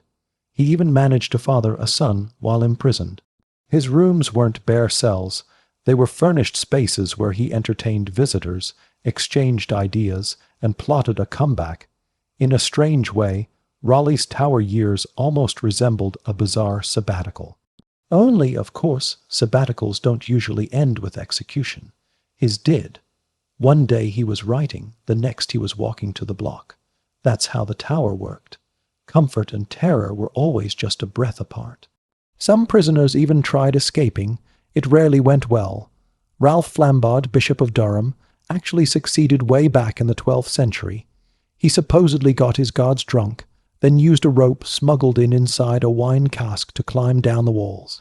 It's one of the tower's rare prison break stories, because most who tried didn't get that far. The walls were high, the guards numerous, and London itself ready to pounce. But just knowing that escape was even possible gave a glimmer of hope to those trapped inside. Then there were the religious prisoners. In the 16th century, during England's constant swinging between Catholic and Protestant rulers, the tower filled with clergymen of all stripes. Today you might be bishop, tomorrow heretic. Faith became a revolving door of crimes depending on who wore the crown. And the tower was the place where those theological disputes became human fates. Men who once wore robes of office ended their lives in dungeons, or walked out only to mount the scaffold. The fortress doesn't care what side of the Reformation you were on. It swallowed all sides equally, and as always there was writing on the walls. Literally, if you walk through the tower today, you can still see the graffiti scratched by prisoners. Names, prayers, coats of arms, even entire sentences etched into the stone. It's haunting because it collapses centuries.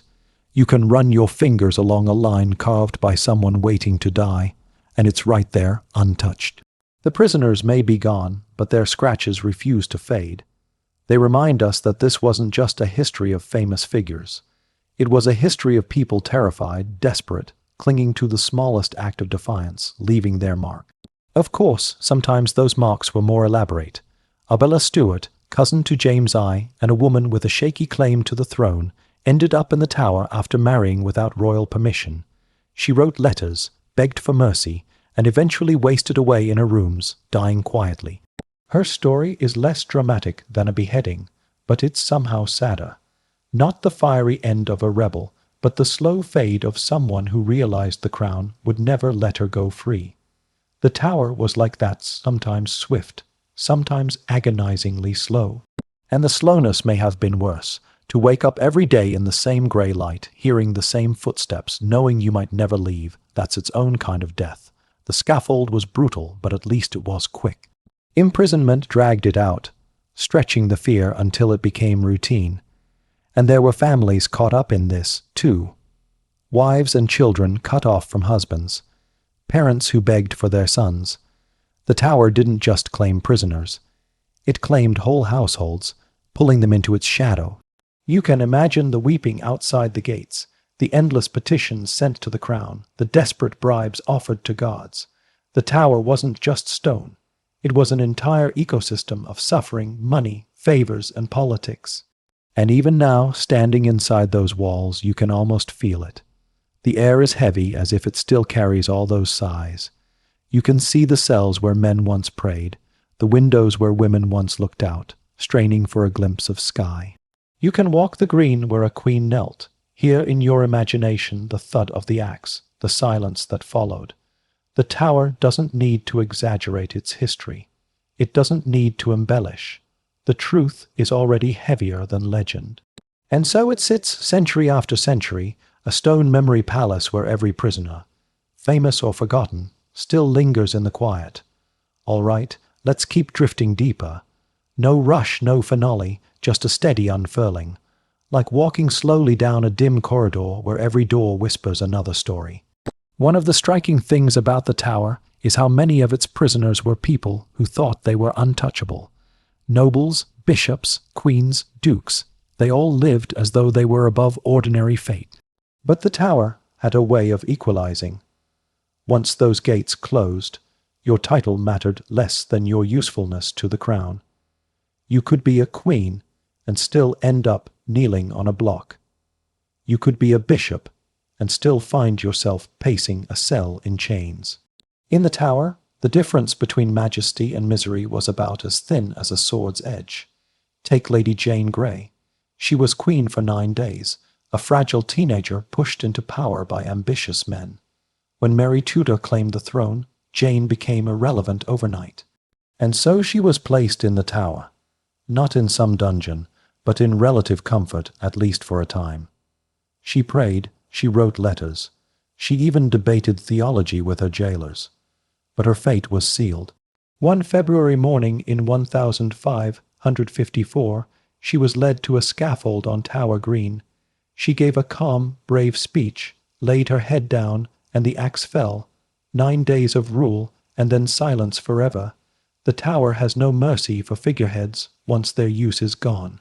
Or look at Catherine Howard, another of Henry Roman VIII's wives. Barely in her 20s, she was accused of infidelity, though whether she was truly guilty or just another pawn in courtly games hardly mattered. She was locked up in the tower, frightened and broken, knowing exactly what had happened to Anne Boleyn a few years earlier. When her execution day came, she could barely walk, half, carried to the scaffold. The chroniclers say she declared she died a queen, but even in those final words, you can hear the hollow terror of a girl who realized she was just another expendable piece on Henry's board. The tower reduced queens to victims with a brutal efficiency. And then we have Margaret Pole, Countess of Salisbury. She was in her 60s, an old woman by Tudor standards, when Henry Roman VIII decided she was too dangerous to live. Hauled to the tower, she was condemned without a proper trial. On the morning of her execution in 1541, she refused to kneel at the block. Instead, she supposedly tried to flee around the scaffold. The executioner chased her down, hacking at her until she fell. It was a grotesque, clumsy scene, but it tells you everything about the tower. Age, dignity, service, none of it mattered once the king wanted you gone. These women are remembered because they were close to the crown. But the tower also swallowed men whose names barely echo now. Rebel leaders, Catholic priests, political schemers. Some were starved slowly, others left in damp cells to rot. The crown didn't always bother with spectacle. Sometimes the silence of a forgotten prisoner was just as effective as a public execution. Imagine being locked in a chamber with no idea if you'd ever be released. Each day identical, each meal a reminder that you were alive but not living. That was a different kind of cruelty, quiet, steady, and relentless. Of course, there were the dramatic cases. The Earl of Essex, once Elizabeth I's favorite, found himself in the tower after rebelling against her. His fall from grace was swift. One day, dashing courtier, the next condemned traitor. He spent his last days writing desperate appeals to the Queen, but Elizabeth had grown tired of forgiving him. He was executed just outside the Tower walls. His story is almost Shakespearean in its rise and fall, though honestly, even Shakespeare might have thought it too obvious a tragedy. And let's not forget about John Fisher, the bishop who resisted Henry Roman VIII's break from Rome. He too was imprisoned in the Tower, an old man refusing to yield. He was executed on Tower Hill, his head displayed alongside Thomas More's. The message was clear. No matter how pious, no matter how respected, if you opposed the crown, the Tower would be your last home. It's tempting to think of the Tower as only a place of death, but some prisoners did survive. Some walked out, blinking into the sunlight, freed after years of confinement. For them, the Tower must have felt like a ghost that clung forever. Imagine being released after a decade, only to return to a London that had moved on without you. Old friends gone, politics changed, your name tainted by suspicion. The Tower didn't kill you outright, but it stole pieces of you. Even monarchs themselves felt its weight. Mary, Queen of Scots, though not executed there, cast a long shadow over its halls. She was seen as a constant threat, and though she was held in other castles, her supporters often found their way into the Tower. Every whisper of rebellion seemed to end with someone pacing those stone floors. The Tower became less a building and more a symbol of English paranoia, always ready to swallow another name in the name of security. And then there's the strange fact that, at times, the Tower was also a place of life. Children were born there, families visited, letters were exchanged. It wasn't constant gloom. Sometimes there were flickers of warmth. Prisoners could receive gifts, keep pets, even garden if they had the right connections. These glimpses of normalcy only made the place more surreal. Imagine tending flowers under a sky that had watched countless executions. Imagine a child learning to walk in the same space where queens had begged for mercy. The Tower was always a contradiction, life and death tangled together in stone. By the 17th and 18th centuries, the executions slowed, but the Tower's reputation didn't. It had already cemented itself as the place where power turned personal. Even as fewer heads rolled, people still told its stories. Writers, tourists, even political prisoners themselves leaned into the drama, feeding the Tower's legend. A man might be locked up for a year and still write as though he were the heir to Anne Boleyn's tragedy. The Tower had become larger than reality, an idea as much as a place, and that's perhaps the most enduring thing about it. The Tower is heavy with memory, not because of how many people died there, but because of who died there, and how their stories were retold. Every stone became a prop in the endless play of monarchy, power, and betrayal. The real suffering of countless nameless prisoners was overshadowed, but their size built the foundation just as much as the Queen's speeches did. So when you picture the Tower, don't just imagine the block and axe. Imagine the damp scratching of quills, the clatter of keys, the nervous laughter of guards, the quiet prayers in the dark. Imagine the daily rhythm of captivity, the way time itself seemed to stretch, flatten, and finally dissolve inside those walls. The Tower wasn't just about endings. It was about waiting, which in some ways is worse. And even now, when the crowds shuffle through, snapping photos and gawking at jewels, the Tower still whispers its reminders. The executions may be over, the prisoners long gone, but the walls hold on. They always have, they always will. All right, let's keep drifting forward, slow and steady, no ending yet, just another long stretch of voices echoing through those damp walls. One of the strangest things about the Tower is how ordinary some of the moments were. We think of it as all execution and torture, but much of life inside was made up of small routines. Prisoners were fed, guards kept watch, candles burned down, footsteps echoed in corridors. Time stretched out endlessly, and for many prisoners, that was the hardest punishment of all. Waiting, not knowing if the king or queen would decide tomorrow meant freedom, or tomorrow meant death. Think of Edward Seymour, Duke of Somerset. He was uncle to the boy, King Edward VI and Lord Protector of England during the early years of the boy's reign. At one point, he was so powerful it seemed unthinkable that he could fall. Yet eventually he was accused of treason and sent to the tower. Twice, actually. The first time he got out. The second time not so lucky. He was executed in 1552. But imagine those in-between days, once the most powerful man in the kingdom, reduced to staring at the tower's stones, knowing the same building that had held so many fallen figures was now holding him. It was a revolving door. Nobles and courtiers went in and out, depending on the mood of the monarch. The tower wasn't permanent for everyone. It was more like a waiting room where power struggles played themselves out. Sometimes you walked out restored to favor. Sometimes you walked out only to the scaffold, and sometimes you never walked out at all. The tower also had a knack for swallowing whole families, the Dudleys, for example.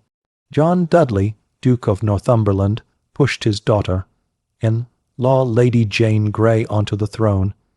He ended up in the tower when that scheme collapsed, executed. His sons, also imprisoned. Some were executed. Others managed to claw their way back. The tower didn't just punish individuals. It punished dynasties. Being related to the wrong person could land you in a cell just as quickly as plotting against the crown. And then there was Arbella Stewart. A name most people don't remember, but her story is pure tower tragedy. She was a cousin of James I, with a claim to the throne that made her dangerous. Arbella wanted to marry William Seymour, another person with royal blood. The marriage went ahead in secret, and when the king found out, he was furious. Arbella was thrown into the tower. She pined, she wrote letters, she begged for mercy. But her health failed, and in 1615 she died in captivity. Lonely, forgotten, a would-be queen reduced to a cautionary tale. The tower is full of these half-forgotten names. Their stories may not be as glamorous as Anne Boleyn's, but they add to the weight of the place. Dozens of people, important in their own time, reduced to whispers now. If you walk through the tower and see a name carved into stone, chances are it belonged to one of these figures. Too minor to live on in history books, too unlucky to escape the tower's shadow. And then there were the Jacobites in the 18th century, rebels who tried to restore the Stuart line to the throne. After the failed risings of 1715 and 1745, prisoners flooded the tower once again. Some were executed on Tower Hill, their deaths meant to make examples of them. Others were eventually pardoned or transported. The tower had shifted by then. It wasn't quite the death factory of Tudor times, but it still had teeth when the crown needed to bear them. Even into the 19th century, the tower occasionally reminded people it wasn't just a tourist attraction. The last beheading there was in 1747, when Simon Fraser, Lord Lovat, was executed for his role in the Jacobite rebellion. They say a spectator stand collapsed during the execution, killing several people. An odd, grim accident that almost felt like the tower claiming a few extra lives just for old time's sake. After that, executions moved away from the tower, and eventually the axe and block gave way to the more modern noose. But the association stuck. People never stopped picturing the tower as a place of heads falling and lives ending. And that reputation only grew when writers and travelers started romanticizing the place. By the Victorian era, the tower was firmly part of the Gothic imagination. Guidebooks painted it as a dungeon of horrors, full of blood, soaked stones, and wailing ghosts. It was great marketing, honestly. Never mind that actual torture there had been relatively rare. By the 1800s, people wanted to believe the tower was a house of endless agony. The reality was grim enough, but the legend was darker, and legend always sells better. Still, sometimes the truth matched the myth. Take the last execution inside the tower. Joseph Jacobs, a German spy during World War II. In 1941, he was captured, tried, and shot by firing squad in the tower grounds. A neat, efficient modern death, the tower's final prisoner to face execution. After centuries of axes, swords, and scaffolds, the story ended with rifles cracking across the yard. That moment tied the tower's medieval shadow right into the 20th century. A reminder that no matter how modern the world becomes, old places still have a way of resurfacing in the strangest moments. And today, The tower is full of tourists, selfie sticks, and beefeaters giving practice tours. People crowd around the crown jewels, shuffle through the chambers, snap photos of the ravens. It's easy to forget how heavy the place is when it's all souvenir shops and guided walks. But if you pause, if you step away from the chatter, you can feel it. The cold weight in the stones, the sense that thousands of people once prayed, begged, or cursed inside those walls. The tower remembers even if the visitors don't, and that's the strangest part of all. The tower outlasted everyone. Monarchs rose and fell, prisoners came and went, dynasties ended, religions shifted, wars passed, but the tower just sat there, watching, waiting, collecting more names, more stories, more sighs. Every time you think it's finished, it lingers. A fortress that was never just a fortress. A prison that was never just a prison. More like a mirror of power itself.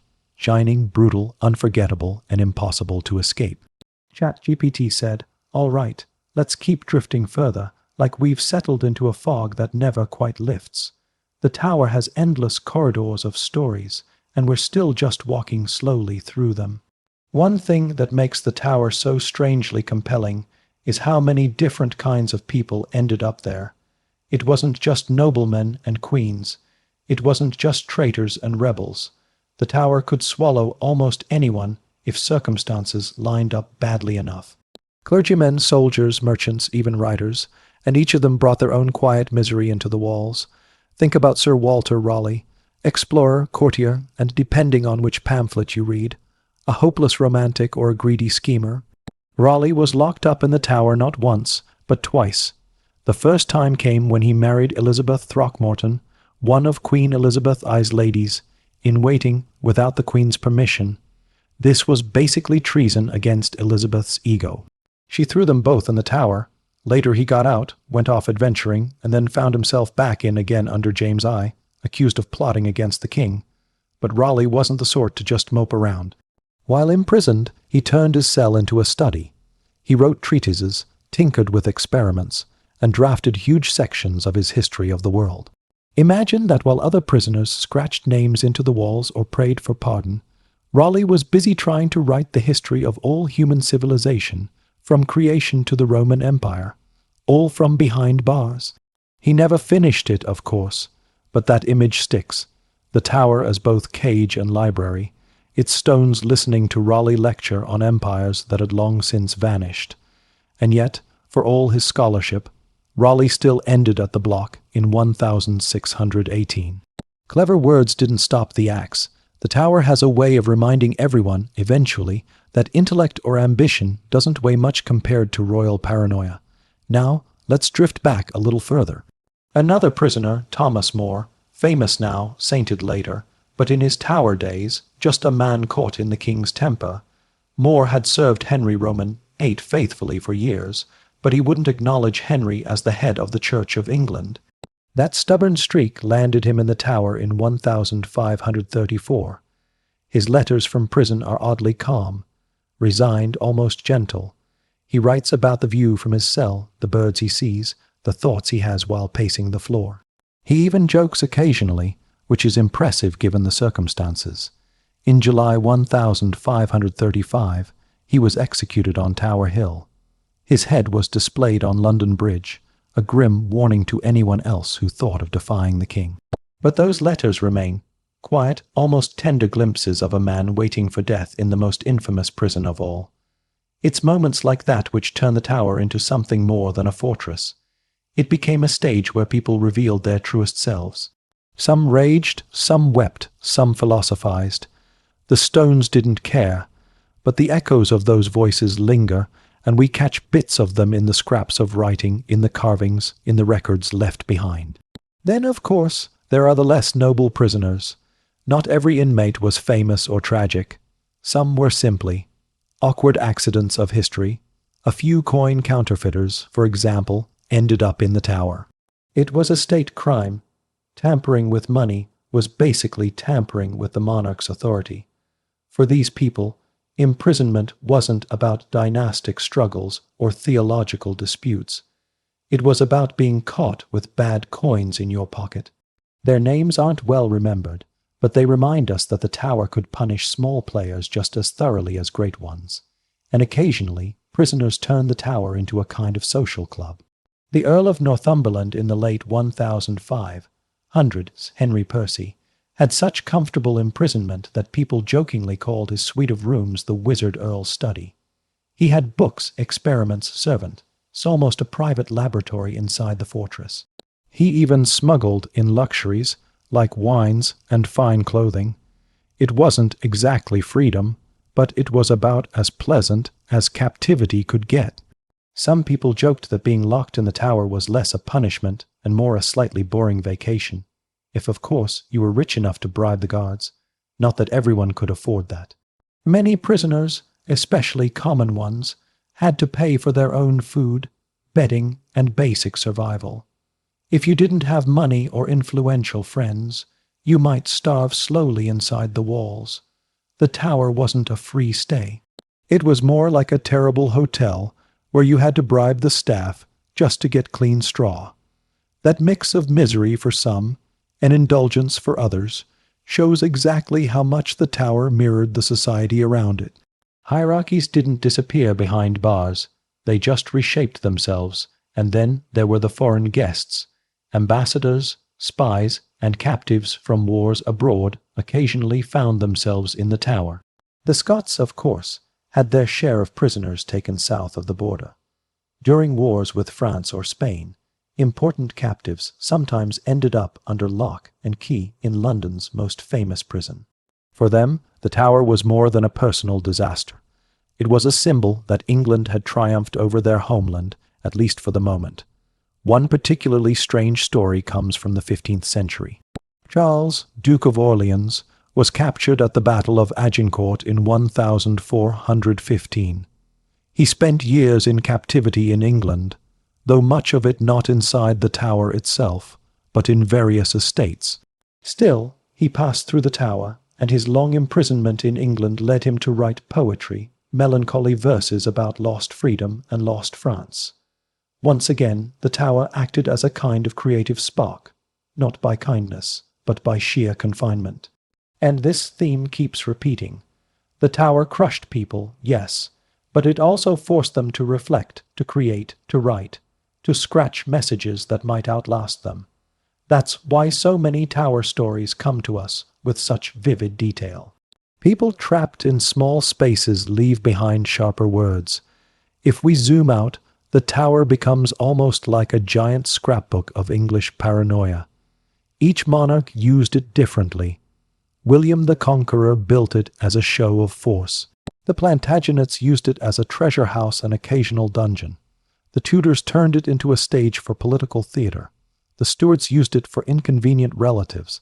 The Georgians kept Jacobites there when rebellions flared. The Victorians turned it into a Gothic tourist attraction. And in the 20th century, it was a convenient place to stash spies. The walls themselves never changed much. What changed was who controlled the keys and what they wanted to lock away. And maybe that's the most unnerving part of all. The tower never needed to be the blood-soaked dungeon of legend. It was scarier precisely because it was ordinary. The daily grind of imprisonment, the waiting, the uncertainty, the silence broken by footsteps. Execution was just the punctuation at the end.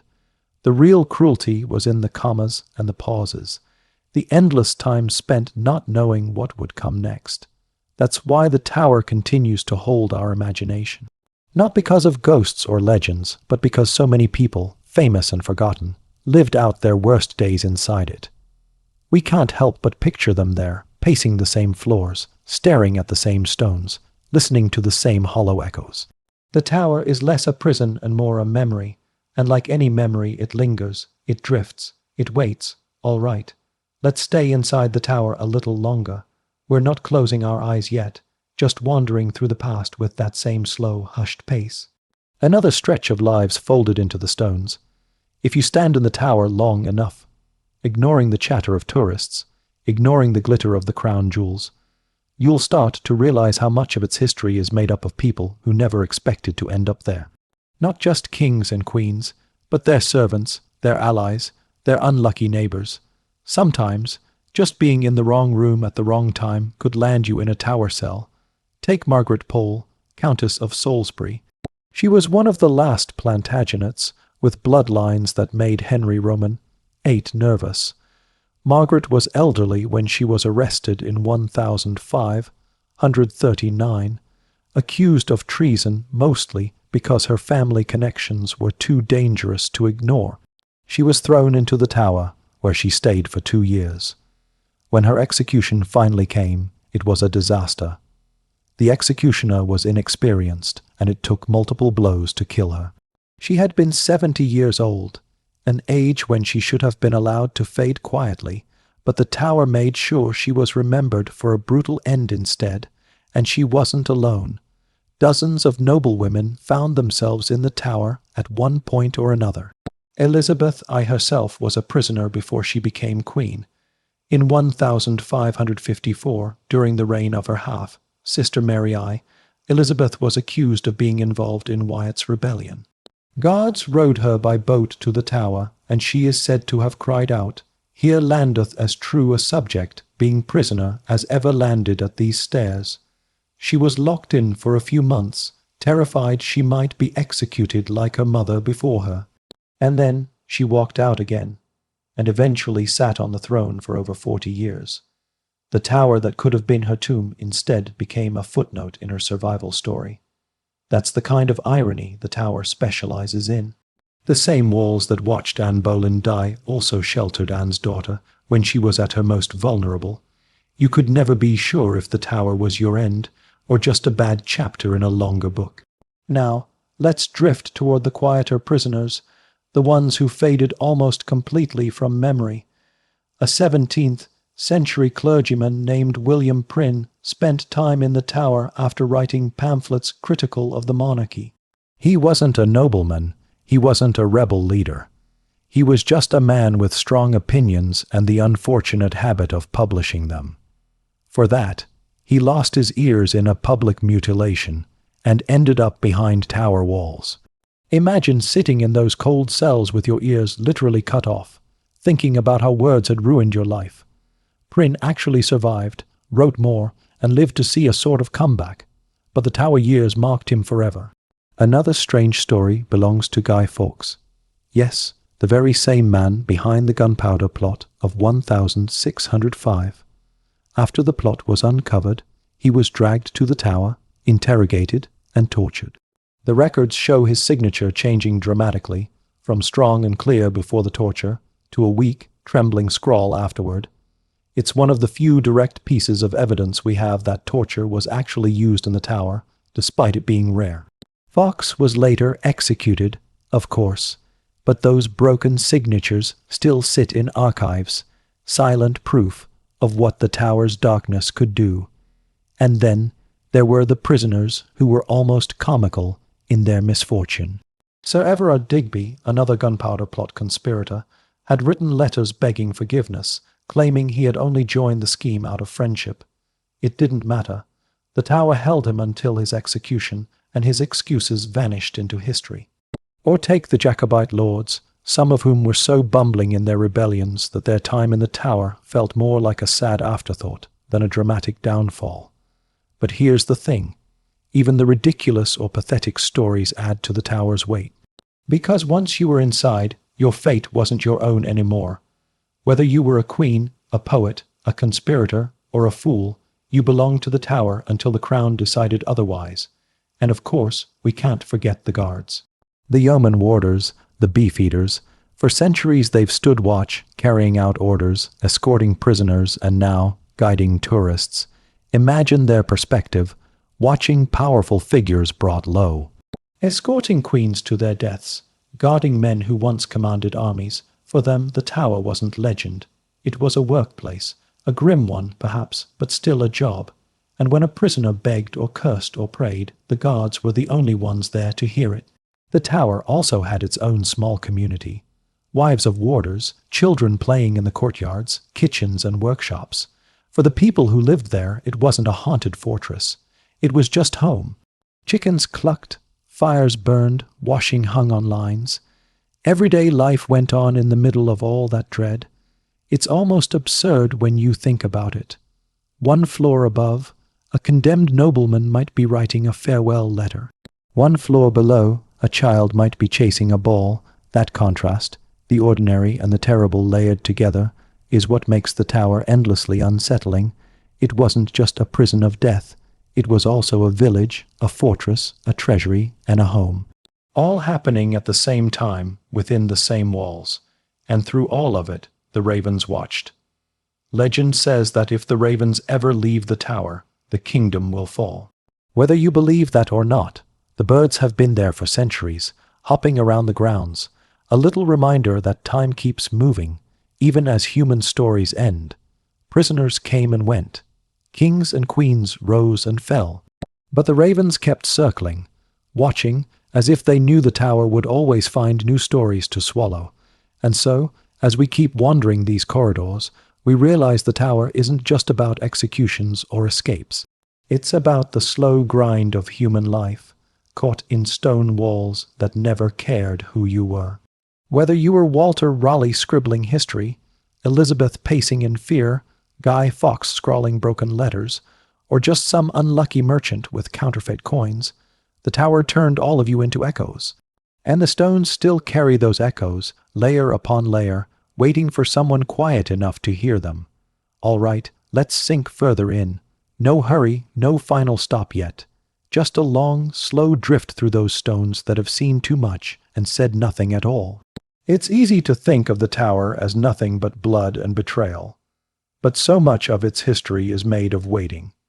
Endless, monotonous waiting. Imagine sitting in a cell, staring at the same patch of wall day after day, hearing footsteps echo through the corridors, but never knowing if they were coming for you. Some prisoners wrote, some prayed, some scratched their names into the stone, but most of them simply waited. And that waiting must have been the sharpest blade. Consider Bishop John Fisher, a highly respected scholar, an old man by the time Henry Roman VIII came after him. Fisher refused to acknowledge Henry as the head of the Church of England, same crime as Thomas More. He was imprisoned in 1534, left in the tower for over a year. Malnourished, frail, kept in poor conditions. The Pope had even made him a cardinal during his imprisonment, which Henry mocked by saying he'd send Fisher the cardinal's hat, right on top of his head after it had been chopped off. Cold words, even for Henry. Fisher's final days were slow, weakened by illness, but he went to the block in 1535 with calm dignity. His long tower confinement was almost worse than the execution itself, because by the end he had simply wasted away. Now picture the opposite, Thomas Cromwell. He was Henry's right-hand man for years, until suddenly he wasn't. When Henry turned on him in 1540, Cromwell was arrested and sent to the Tower. Unlike Fisher's long imprisonment, Cromwell's was quick. Within weeks, he was executed. The Tower could draw things out painfully, or it could snap them shut in an instant. You never knew which version you were going to get. And sometimes the Tower kept people alive longer than expected. Princess Elizabeth, as we mentioned earlier, was one of those. She expected death, rehearsed it in her mind, and then was released instead. The Tower held out false endings as often as real ones. It was never consistent. That uncertainty was the punishment, and then we have the story of Robert de Veru, the Earl of Essex. He was a favourite of Elizabeth I, charming, ambitious, and reckless. Eventually, he staged a ridiculous little rebellion against her in 1601.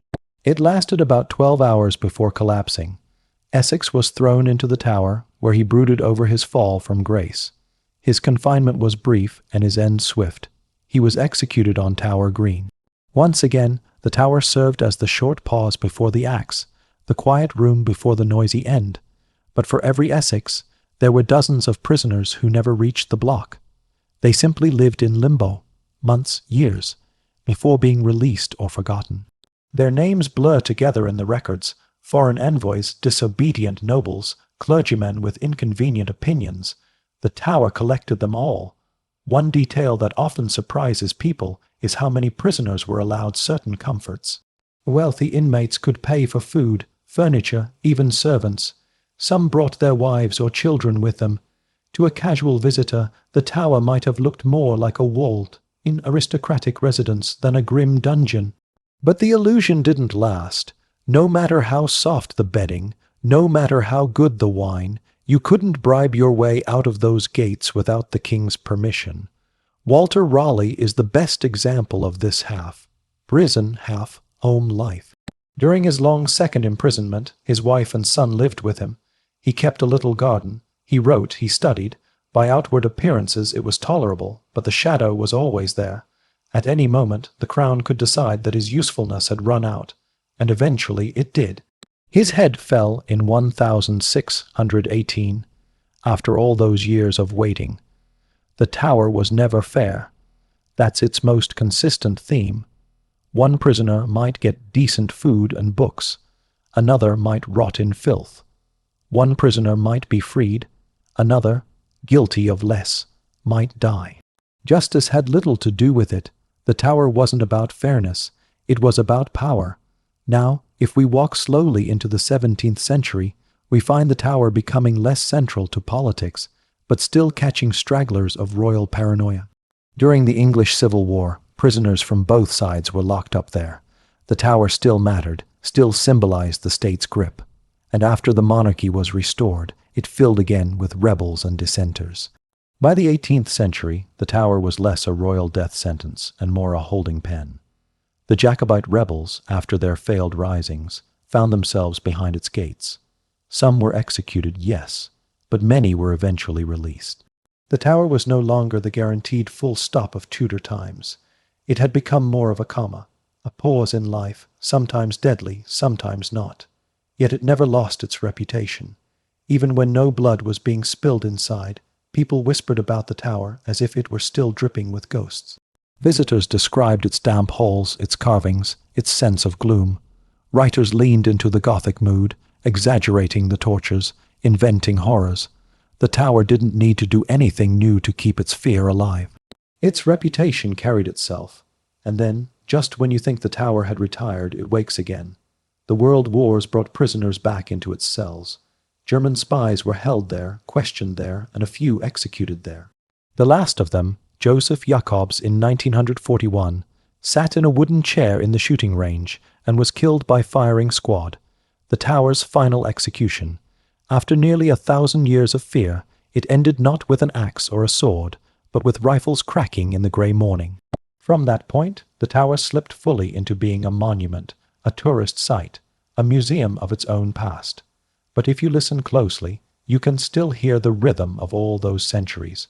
Queens whispering prayers, clergymen scratching sermons, rebels cursing, guards pacing, families living ordinary lives just a few steps from the condemned.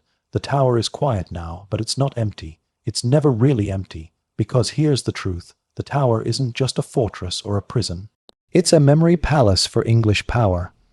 Every monarch left fingerprints there, whether in jewels locked up tight, prisoners locked up tighter, or blood soaking into the ground. The Tower never forgot any of it. It just waits, stone by stone, for us to notice, and we do notice. We always will, because once a place has held so many endings, so many voices, it becomes something bigger than history. It becomes a story that never really stops telling itself.